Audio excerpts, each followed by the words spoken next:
ఇప్పుడు మనం చూస్తున్న ఈ ప్రాంతం అచ్చంపేట మండలం పల్నాడు జిల్లాలోని కొన్ని వందల మైళ్ళ దూరం ప్రయాణించి వస్తున్నటువంటి ఈ కృష్ణమ్మ పరవళ్ళు చూస్తుంటే ఎంతో ఆనందాన్ని ఇస్తున్నాయి. వందల మైళ్ళ దూరం ప్రయాణించి వస్తూ బీడు వారిన నేలను సస్యశ్యామలం చేసుకుంటూ రైతన్నలకు సంతోషాన్నిచ్చే ప్రకృతికి నిలయమైన ఇలాంటి ప్రాంతాలను చూస్తే ప్రతి ఒక్కరికి కూడా ఎంతో ఆనందాన్ని ఇస్తాయి. ఇలాంటి నదీ ప్రవాహాలు రేపటి భవిష్యత్ తరాల వారికి అందించాలి అంటే పెరిగిపోతున్న పారిశ్రామీకరణ వల్ల, నదీ వ్యర్థాలతో కూడిపోవడం వల్ల భవిష్యత్ తరాల వారికి విషపూరితమైన జలాలను వారికి అందించేవారం అవుతాం.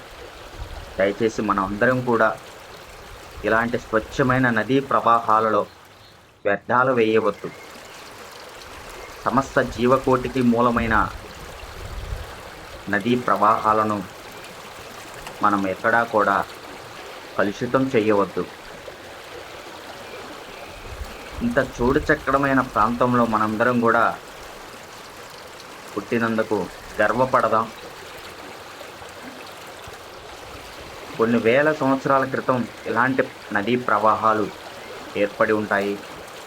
భవిష్యత్ తరాల వారు కూడా మనలాగే స్వచ్ఛమైన గాలిని, నీరును తీసుకోవాలి అంటే పంచభూతాలను ఎక్కడా కూడా పొల్యూట్ చేయకూడదు.